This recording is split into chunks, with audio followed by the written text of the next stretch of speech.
rabid as such in the rest of the England batsmen to come yet. Freitas, Foster, Small and Hemmings, whatever order they come in, they can all handle the bat. Such confidence in Alan Lamb's ability to nail down victories that seem over the horizon that, well, England will still be holding some pretty high hopes of winning.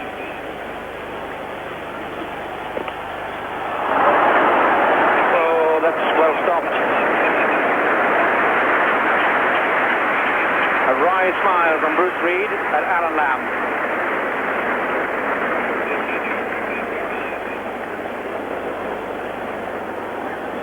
Great piece of cricket. Full toss, hammered back to his wrong side on the right. From a kneeling position. Oh. So England still need 46 from the ball comparative scores, but after 45 overs, Australia had scored 206 for 4, England 209 for 5. But a general dementia suddenly descends on batsmen from here on in. Will it descend on England today? Craig McDermott to Alan Lamb.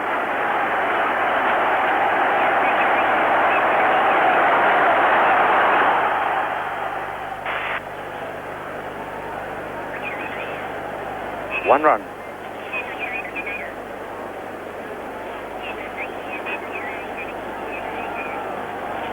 A little burst of unorthodoxy from John Embury has never come amiss. Well capable of it. Difficult man to bowl to, such a little backlift. He stands still, he watches the ball.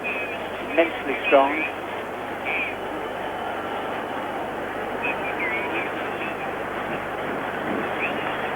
.44 of 29 balls.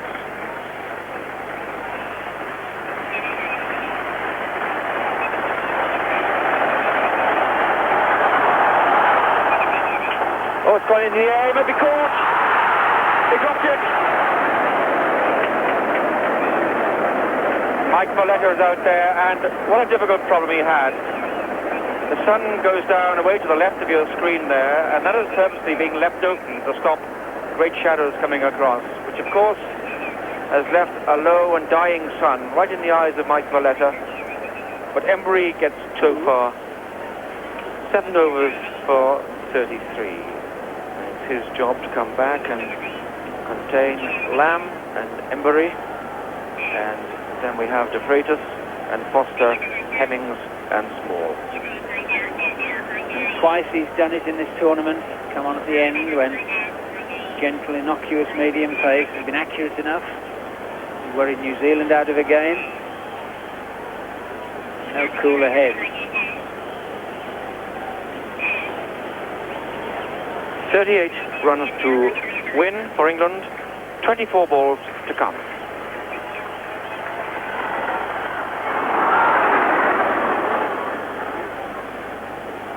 And Lamb just deceived by the low bounce there. It was short, and Steve Waugh knew that. He's taking a look at that foothold and thinks, well, I was lucky to get away with that. It was quite short, but just moved a bit and got Alan Lamb tucked up.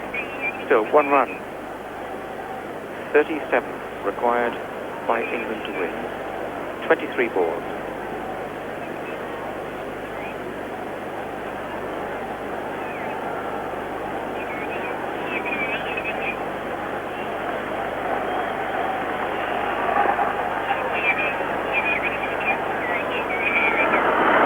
First bounce to deep mid-wicket. 1 run. I think the value of Embury, Tony, in a position like this, he stands so still. He just doesn't flail wildly as he's being watched very closely there by Laurie Brown and teammates. He stands still and watches the ball, always gets back on ball, and that's so essential. He mustn't waste a single delivery. Steve Waugh to Alan Lamb.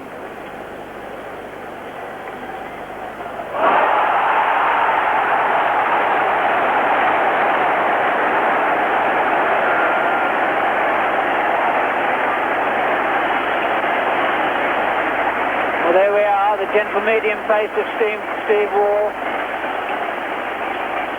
The bounce of this pitch has got slower and lower.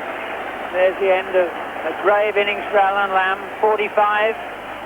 Last one for England, well, who knows? What a tour he's had. War actually does get a little bit of movement of the seam there, comes back into Lamb. Also, he's much shorter than Reid and McDermott, and if anything, has skidded on a little bit and beaten Alan Lamb for pace there. Got very quickly through. Lamb a little late on the shot, and so England's main hope departs. But no one would blame him. He showed remarkable cool towards the end of the innings, but Lamb has gone. And this man, Philip de Freitas, coming in to take his place.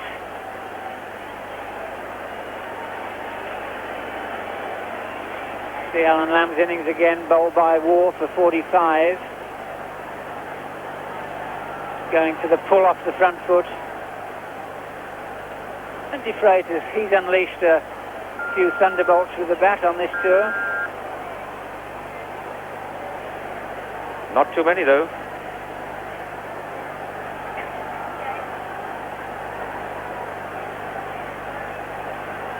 So, Australia very much on top. Steve Waugh.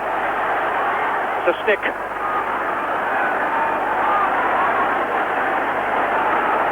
It's 2 for de Freitas.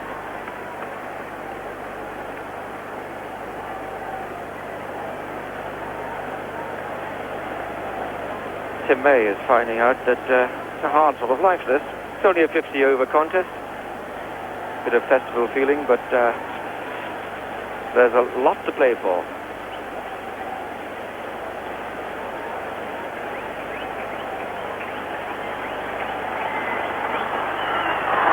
Oh, well bowled. Beautiful ball. Well up, Yorker length, knowing that de Freitas always tries to hit up the front foot. The good, accurate, medium-pace bowling of Australia has been a real feature of their effort here. Simon O'Donnell in his 10 overs, 1 for 35, and Reid 0 for 43. Well, they might have all gone over.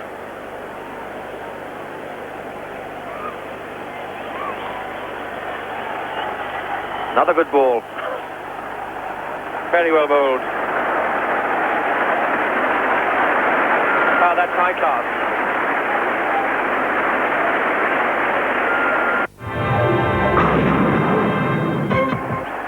Balls to go.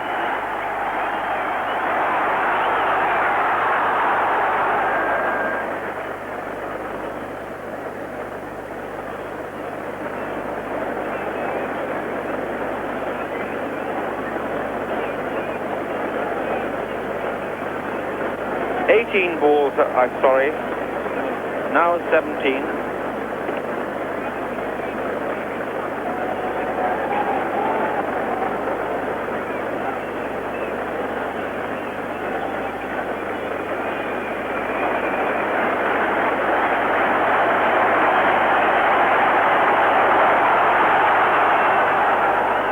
Going miles out. A little bit of suicide. David Boone, the fielder.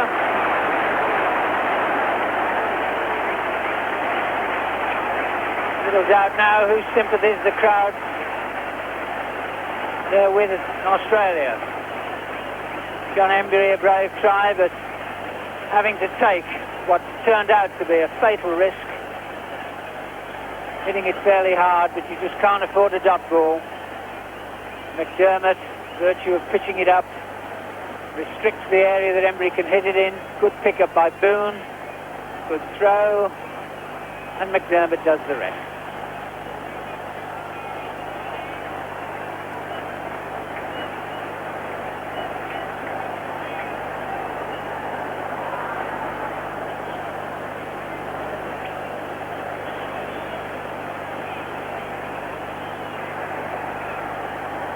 Neil Foster.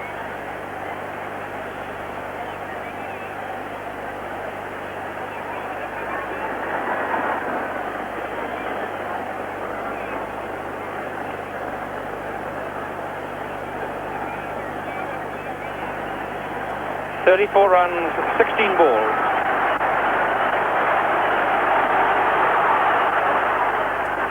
That's in the air. 4 runs to Philip de Freitas. Wide of extra cover. There's no way that De Freitas is going to hold back now.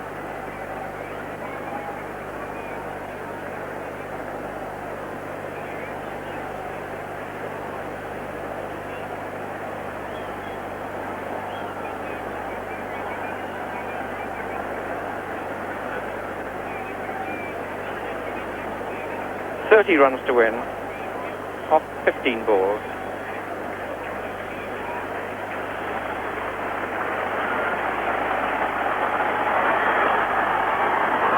Well, that's gone many a mile. What a hit. That's gone many a mile up the terrace, right behind the bowler's arm, over the top of the side screen. Well, what a blow that was by De Freitas. 6 runs, the target reduces to 24, now required off 14 balls. Well, thunderbolts we said he could unleash. Just look at this one.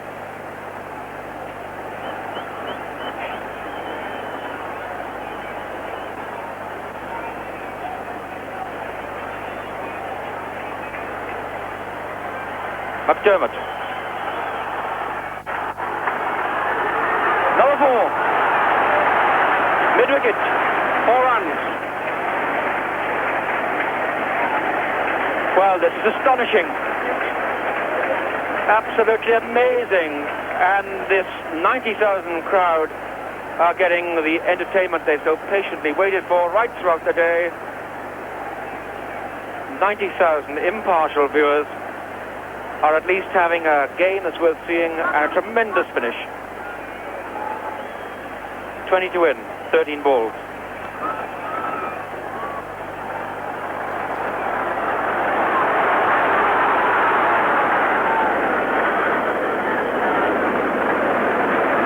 Last ball, De Freitas keeps strike. 19 runs England require to win, and there are 12 balls left. Yes, and no longer the safety margin of that 1 run with a dead heat now that they've lost more wickets, so 19 it is. 2 overs to be bowled. How would you like to be either Steve Waugh or Craig McDermott, or for that matter Neil Foster, or Philip De Freitas, or even Gladstone Small and Eddie Hemming? The only people left to figure in the spotlight. That's what they have to do. 19 of 2 overs. Waugh to bowl to De Freitas. There are 4 men inside the circle, of course, and the keeper and the bowler. Everyone else around the boundary line. In comes Steve Waugh.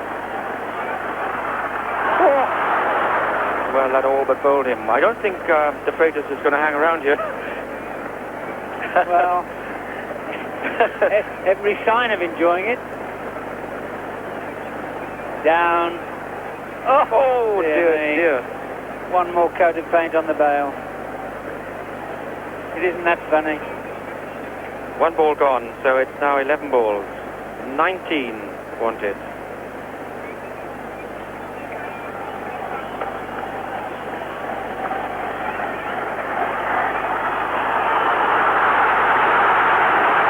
Appeal for a catch. Not given out.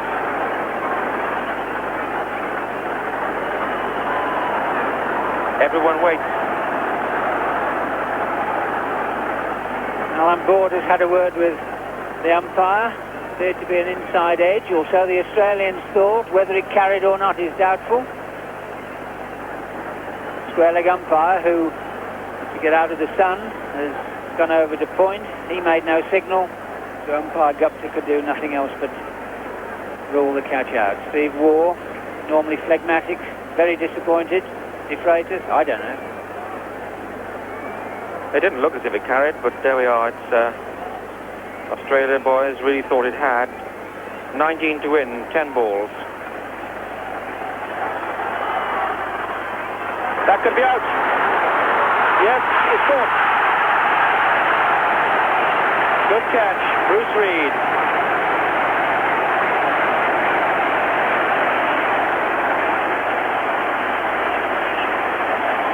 De Freitas scored a marvellous 17, but he's gone now, caught by Reid at long off of the bowling of Waugh. Well, look at that innings of De Freitas. 2 4s and a 6 off just 10 deliveries. This is how it ended. Going for the big one again. Picking the tallest man in the game, Bruce Reid.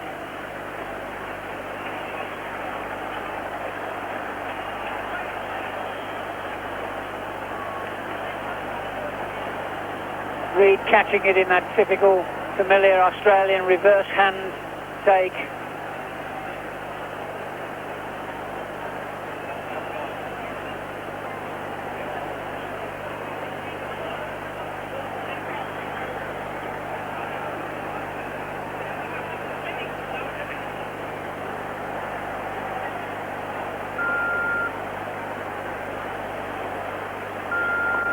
Well, what a marvellous ending. 9 balls left. 3 in this over by Steve Waugh, and England 19 runs short. All looks to be lurching Australia's way, and you can't deny them that. And yet this is a brave effort, led by De Freitas down the order. Before that by Lamb. Well, you do this and I'll do that.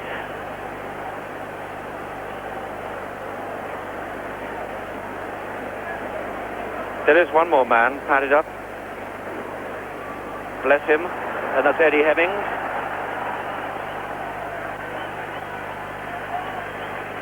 Waugh to Foster.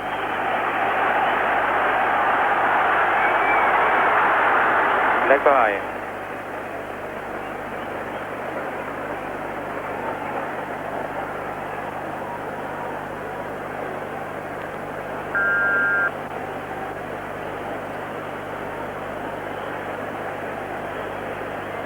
And now very little sunshine at all available on this ground. Just catching the top half of Steve Waugh. Sun dropping fast. England's chances receding fast. But this is Gladstone's ball.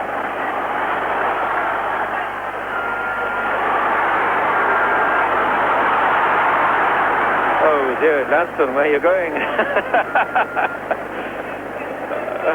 It's Sunday, Calcutta. World Cup final.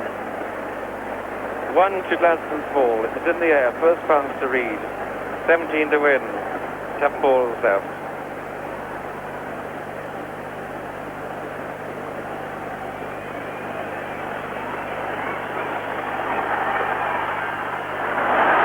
Oh, well bowled. Very good bowling by Steve Waugh, the in-drifting Yorker. High court end. 6 balls left in this innings, 17 runs to make Gladstone's ball of Anthem.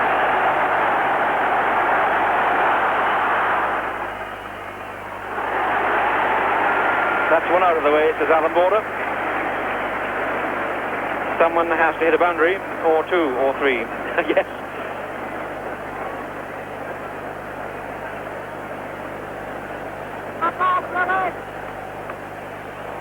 Oh, well, that's going back and over, I'm afraid. Back a ball, rather. This is Neil Foster. 16 runs to win. 5 balls to go. Australia now so close.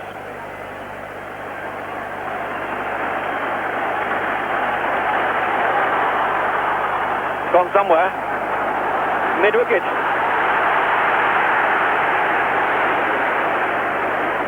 Two runs to Foster. But it's all getting a little bit too late. 14 to win, 4 balls.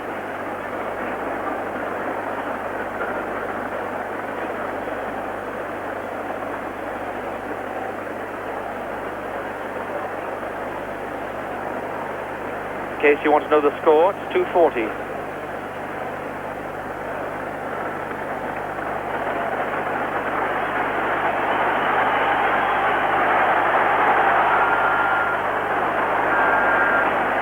Another single, and that's in vain, I think. Now, 3 balls left, and you don't have to be a betting man to fancy Australia now. Well, you've only got to look at the wides and no balls handed over by England.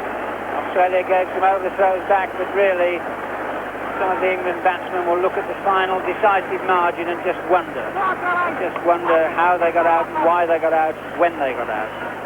That's one-day cricket. Australia now on the verge. Just a single.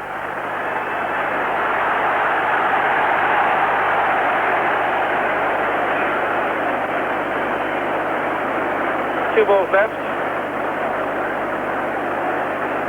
2 sixes will win it.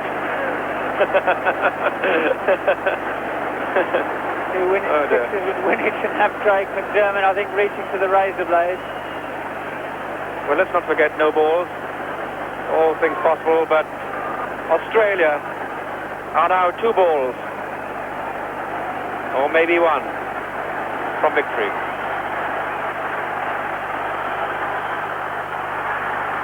It's along the ground. It'll be another single. That's going to be it. They must have the last ball. It might be a no ball. You might have a wide. You never know what's going to come. Just had 4 of his teammates go to him and suggest that a no ball wouldn't be a good idea. Anything other than a no ball or a wide will do. Let him hit you for 6.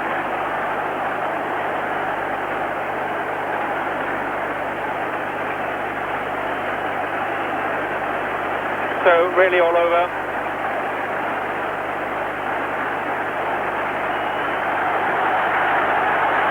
What a cheer. Nodal effort by Foster. His job's bowling, not batting. Picked up on the deep cover boundary by Valletta. They take 2 and listen to the acclaim to be cheered by 90,000 spectators at Eden Gardens, Calcutta, and take your first World Cup. That is Australia's joy and England's misery. Well, I'm not sure if misery is the right word, because this match has been played in tremendous spirit. Great friendship and rivalry between these teams, but the caption says it all. Australia wins Reliance Cup. Just by 7 runs. The margin perhaps a little flattering in the end, because England, from the time Steve Waugh came back to take those wickets, to bowl as tightly as he did, well, Australia tightened the grip that really they've held throughout the majority of the match. Mike Gatting commiserating with Neil Foster as he wends a lonely way off the pitch with the rest of the Australian party, the manager Bobby Simpson, team manager, plus the other 3 reserve players, and Mike Gatting going over now to get in among the Australians to offer his congratulations, if he can get to 2. Oh, well, it's been a marvellous occasion, and, dare I say it, uniquely Indian, and so it should be. The World Cup, in fact, today belongs to the world. For the first time, it's been played out of England with tremendous flair, panache. Prize money, well, who cares? I think the players might do when they've downed a couple of beers and shaken a few hands. The official margin, Australia have won the World Cup by 7 runs. England's final score, 246 for 8. And all sorts of things are planned now. I can tell you there's to be the official presentation with those military gentlemen or policemen in white marching around. And here is the cup. I must tell you that this is an extremely precious cup. 24 inches high, 14 pounds in weight. It's made by the craftsmen of Jaipur.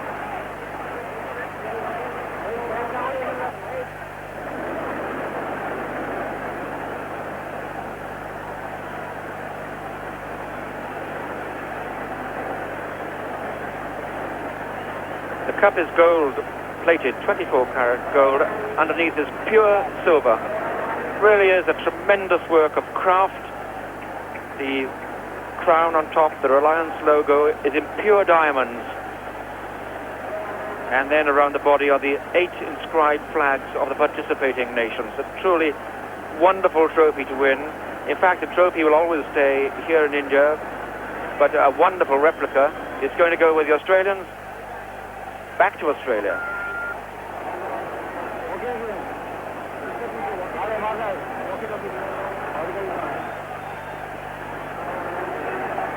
Well, I must say, in India, presentations at the end of matches take many forms. They can range from the most glorious and colourful and beautiful to total shambles. That is the nature of the country. While they're setting up, you might want to see in Australia a few glorious England wickets. At home in England, a few painful processes.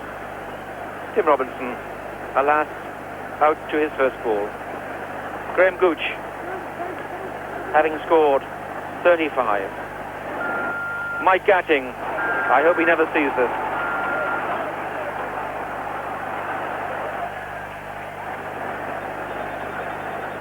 And that's Phil Affey. He'd like to see this. I think Phil Affey thought he was in. It was so close, I don't think he could ever say he was with certainty. In the hands, through the stumps, looked out. Paul Downton trying to win the game on his own in the middle of the order. Hit the toe end of the bat. Simon O'Donnell, the catcher.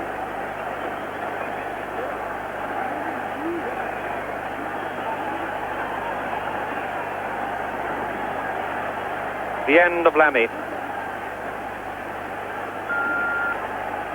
And John Embury.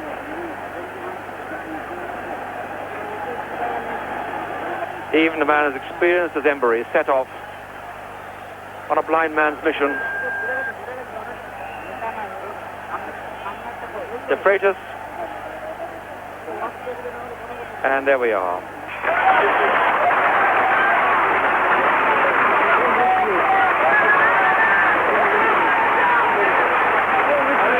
Well done, Alan Border. It's a beautiful trophy, well won.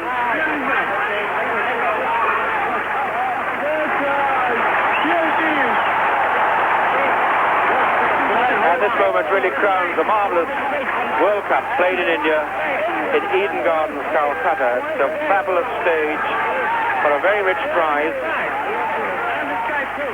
And if the Australians are interested, £30,000 to the winning team.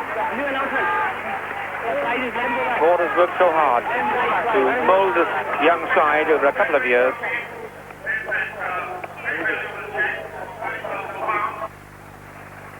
Well, what a great moment for Alan Border and his team.